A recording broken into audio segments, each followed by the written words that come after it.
মোদি আর এখন হাসিনার পাশে নেই। এবং সর্বশেষ জানাবো গোলক ধাঁধায় বাংলাদেশ ভারত সম্পর্ক। এতক্ষণ শুনছিলেন সংবাদ শিরোনাম, এবার বিস্তারিত। মোদি আর এখন হাসিনার পাশে নেই। শেখ হাসিনা একসময়ের ক্ষমতাধর নেত্রী, এখন এক পলাতক শাসকের নাম। বাংলাদেশের ইতিহাসে গণহত্যার দায়ে অভিযুক্ত এই স্বৈরাচার এখন দিল্লিতে আশ্রিত, কিন্তু তাতেও তার ক্ষোভ, তার ক্ষমতা হারানোর যন্ত্রণা থামেনি। তিনি বারবার নাম বেনামে লাইভে এসে বলছেন তিনি আবার ফিরবেন, আবার ক্ষমতায় আসবেন। এসব কথার মধ্য দিয়ে তিনি তার অনুসারীদের মাঝে আশার আলো জ্বালিয়ে রাখার চেষ্টা করছেন, কিন্তু যিনি নিজের কর্মীদের অন্ধকারে ফেলে নিজেই সরে যান, তার কথায় আর বিশ্বাস করে কে?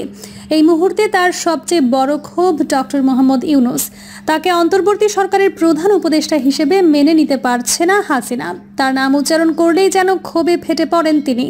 ডক্টর মোহাম্মদ ইউনূসকে ক্ষমতা থেকে সরাতে নানা ষড়যন্ত্র করে যাচ্ছে হাসিনা।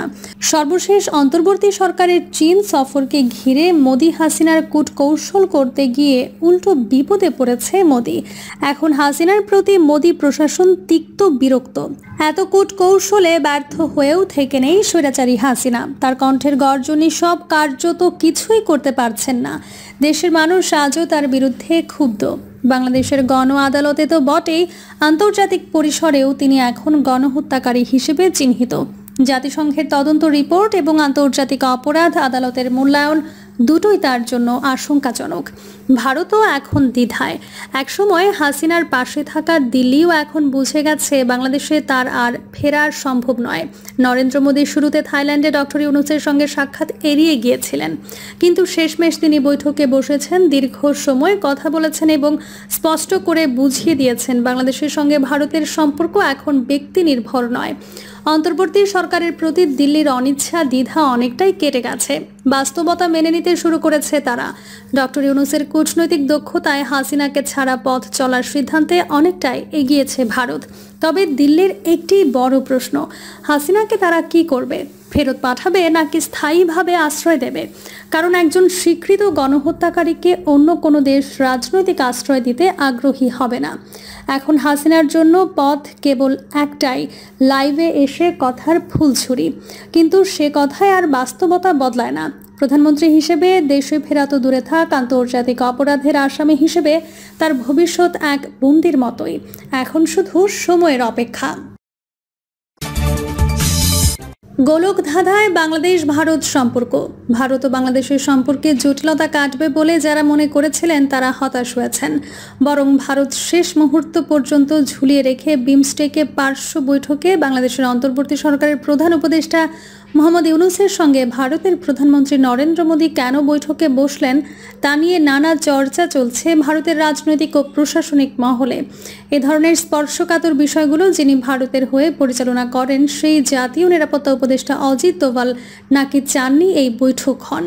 হাসিনা পরবর্তী বাংলাদেশের সংখ্যালঘুদের ওপর হামলা ও সন্ত্রাসবাদীদের কারাগার থেকে ছেড়ে দেয়া, তাতে সরাসরি মৌলবাদী উত্থান নিয়ে ভারতের উদ্বেগ মাথায় রেখে তিনি কট্টর অবস্থান নিয়েছিলেন। বাংলাদেশ সরকারের নেতাদের পাকিস্তান ও চীন প্রীতির বিষয়টিও জাতীয় নিরাপত্তা উপদেষ্টাকে ভাবিয়ে তুলেছিল। দিল্লির শীর্ষ প্রশাসনিক স্তরে এমনই কানাঘুষা হচ্ছে বলে জানা গেছে। তবে শেষ পর্যন্ত পররাষ্ট্র মন্ত্রক ও প্রধানমন্ত্রীর দপ্তরের আগ্রহে বৈঠকটি হয়েছিল। আর এই বৈঠকের জন্য ঢাকার ভারতীয় হাই কমিশনার প্রণয় বর্মারও ভূমিকা রয়েছে বলে কূটনৈতিক মহলের একাংশ মনে করেন। আকস্মিকভাবে বিমস্টেক বৈঠকের কয়েকদিন আগেই হাই কমিশনার তৎপর হয়ে ঢাকা ও দিল্লিতে কয়েকটি বৈঠক করেছেন। বিশেষ করে ঢাকা থেকে উড়ে এসে ভারতের সেনাপ্রধান দ্বিবেদীর সঙ্গে তার বৈঠকটিকে অনেকেই ইঙ্গিতবাহী বলে মনে করছেন। বাংলাদেশের সঙ্গে ভারতের সম্পর্ক নিয়ে সেনাপ্রধান বিভিন্ন সময়ে খোলাখুলি মন্তব্য করেছেন। বাংলাদেশের সেনাপ্রধানের সঙ্গে যে তার যোগাযোগ ও নোট চালাচালি হয় সেটাও তিনি প্রকাশ্যেই বলেছেন। তিনি আরও বলেছেন, বাংলাদেশের নির্বাচিত সরকার আসার পরই সম্পর্ক নিয়ে দুদেশের মধ্যে আলোচনা হবে। এই আবহে ভারতীয় হাই কমিশনার সেনাপ্রধানকে কি বার্তা দিতে এসেছিলেন বা কি ভূমিকা নেয়ার অনুরোধ জানাতে এসেছিলেন তা নিয়ে রহস্য দানা বেঁধেছে নানা মহলে। কূটনৈতিক মহলের মতে বাংলাদেশের ক্রমাগত অনুরোধের পরও বৈঠক না হলে ভুল বার্তা যেত। বিশেষ করে ভারতের বিরুদ্ধে ক্রমাগত বিদ্বেষ বৃদ্ধি এবং সরকারের নেতৃস্থানীয়দের মধ্যে থেকে ভারতের বিরুদ্ধে বিষোদগারকে আটকাতে হলে এই বৈঠক দরকার ছিল বলে পররাষ্ট্র মন্ত্রকের ধারণা। ঢাকার ভারতীয় হাই কমিশনও বার্তা পাঠিয়েছিল, বাংলাদেশের ভারত বিরোধী মনোভাব যদি অব্যাহত থাকে তাহলে পাকিস্তানের মতো পরিবেশ হয়ে যেতে পারে। প্রধানমন্ত্রীর দপ্তর থেকেও তাই বৈঠকের ব্যাপারে অনেক গড়িমসির পরে সবুজ সংকেত দেয়া হয় বলে বিভিন্ন সূত্রে জানা গেছে। আবার পররাষ্ট্র মন্ত্রকের মতে বিমস্টেকের পার্শ্ব বৈঠকে মোদির সব সদস্য দেশের সঙ্গে দ্বিপক্ষীয় বৈঠক করবেন বলে সিদ্ধান্ত হয়েছিল। সেখানে বাংলাদেশকে ব্রাত্য করে রাখার সম্ভব ছিল না। বিশেষ করে ভারত সার্ককে অকেজো করে গত এক দশক ধরে বিমস্টেককে শক্তিশালী করতে মনোযোগী হয়েছে। সেখানে পরবর্তী বিমস্টেকের দায়িত্বপ্রাপ্ত দেশ বাংলাদেশের সঙ্গে সহযোগিতা করাও জরুরি। এত সব অঙ্ক মেলাতে গিয়ে নানা দ্বিধার সত্ত্বেও মোদি ইউনূসের সঙ্গে 40 মিনিটের বেশি বৈঠক করেছিলেন।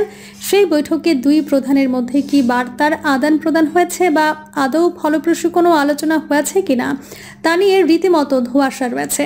কেননা বৈঠক থেকে কোনো যৌথ বিবৃতি আসেনি। কূটনীতির অঙ্গনে এই ধরনের বৈঠকে দুপক্ষ নিজেদের বক্তব্যকে তুলে ধরেন, কোনো চটজলদি সিদ্ধান্ত আসে না। ভারত নিজেকে বাংলাদেশের বন্ধু প্রতিপন্ন করতে নির্বাচনের তাগিদ যে দিয়েছে সেটা স্পষ্ট করে দিয়েছেন ভারতের পররাষ্ট্রমন্ত্রী এস জয়শঙ্কর। কিন্তু বাংলাদেশের উপদেষ্টা ও সচিবরা বাংলাদেশের অনুকূল বৈঠকের যেসব ন্যারেটিভ বাজারে ছেড়েছেন তাতে ভারত ক্ষুব্ধ হয়েছে। সেগুলোকে দুর্বিসন্ধিমূলক ও রাজনৈতিক উদ্দেশ্য প্রণোদিত বলে সাউথ ব্লকের সঙ্গে যুক্তরা জানিয়েও দিয়েছেন। অবশ্য গত মাসে ইউনূসের চীন সফরে দেয়া বক্তব্য এবং বাংলাদেশের চীনের অর্থনীতির সম্প্রসারণের যে আহ্বান জানিয়েছে তাতে ভারতের উদ্বেগ ধরা পড়েছে। বিশেষ করে সেভেন সিস্টার্সকে স্থল বেষ্টিত জানিয়ে ইউনূসের সমুদ্রের একমাত্র অভিভাবক হিসেবে বাংলাদেশকে তুলে ধরার উদ্দেশ্য নিয়ে ভারত রীতিমতো সন্দিহান বলে মনে করছেন ভারতের রাজনৈতিক মহল। অবশ্য ভারতের পক্ষ থেকে কৌশলে প্রতিবাদ জানানো হয়েছে। ভারতের দীর্ঘ উপকূল রেখার কথা স্মরণ করিয়ে দেওয়া হয়েছে। একদিকে চীনের সঙ্গে এই সখ্যতা, অন্যদিকে পাকিস্তানের প্রতি বাংলাদেশের অনুরাগ যেভাবে বাড়ছে তাকে ভারতের পর্যবেক্ষক মহল ভালো দৃষ্টিতে দেখছে না। পাকিস্তানের পররাষ্ট্রমন্ত্রীর সচিব সহ এ মাসেই বাংলাদেশ সফরে আসছেন সম্পর্ক জোরদার করতে। ইউনূসকে পাকিস্তান সফরের আমন্ত্রণও জানানো হয়েছে। ভারতের পররাষ্ট্র মন্ত্রক তাই বাংলাদেশের সঙ্গে সম্পর্ককে এগিয়ে নিয়ে যাওয়ার পরিবর্তে নানা কঠিন সিদ্ধান্ত নিতে চলেছে। মনোভাবে কঠোরতার প্রকাশ ঘটেছে। বারবার বাংলাদেশ সংখ্যালঘু নির্যাতনের বিষয়টিকে হালকাভাবে উল্লেখ করলেও ভারত যে তা মানছে না তা স্পষ্ট করে দিয়েছে পররাষ্ট্র মন্ত্রক। গত বুধবার ভারতের পররাষ্ট্র মন্ত্রকের মুখপাত্র রণধীর জয়সওয়াল সোজাসুজি বলেছেন, সংখ্যালঘুদের ওপর অত্যাচারের ঘটনাগুলোকে শুধুমাত্র রাজনৈতিক কারণে ঘটেছে বা সংবাদ মাধ্যমের অতিশয়োক্তি বলে এড়িয়ে যাওয়া যায় না। গত বুধবার ভারতের পররাষ্ট্র মন্ত্রকের মুখপাত্র রণধীর জয়সওয়াল সোজাসুজি বলেছেন, সংখ্যালঘুদের ওপর অত্যাচারের ঘটনাগুলোকে শুধুমাত্র রাজনৈতিক কারণে ঘটেছে বা সংবাদ মাধ্যমের অতিশয়োক্তি বলে এড়িয়ে যাওয়া যায় না। এ ধরনের নৃশংসতায় যারা অভিযুক্ত তাদের বিরুদ্ধে বাংলাদেশের সরকার পদক্ষেপ গ্রহণ করবে বলে ভারতের প্রত্যাশার কথা জানানো হয়েছে। সংখ্যালঘুদের ওপর অত্যাচারের অভিযোগ নিয়ে আগেও বাংলাদেশের সঙ্গে বেশ কয়েক দফা কথা হয়েছে ভারতের। বাংলাদেশের সংখ্যালঘুদের সঙ্গে যেভাবে আচরণ করা হয়, তাদের ওপর যে নির্মমতার অভিযোগ উঠে আসে তা নিয়ে ভারতের উদ্বেগ ফের নতুন করে জানানোর মাধ্যমে বাংলাদেশকে বিশেষ বার্তা দেওয়া হয়েছে বলে মনে করেন আন্তর্জাতিক সম্পর্ক বিষয়ের বিশেষজ্ঞরা। এদিকে ভারত যেভাবে কোনো বলা কওয়া নেই হঠাৎ করে ট্রান্সশিপমেন্ট সুবিধা বাতিল করেছে তাও বেশ ইঙ্গিতবহ বলেই মনে করা হচ্ছে।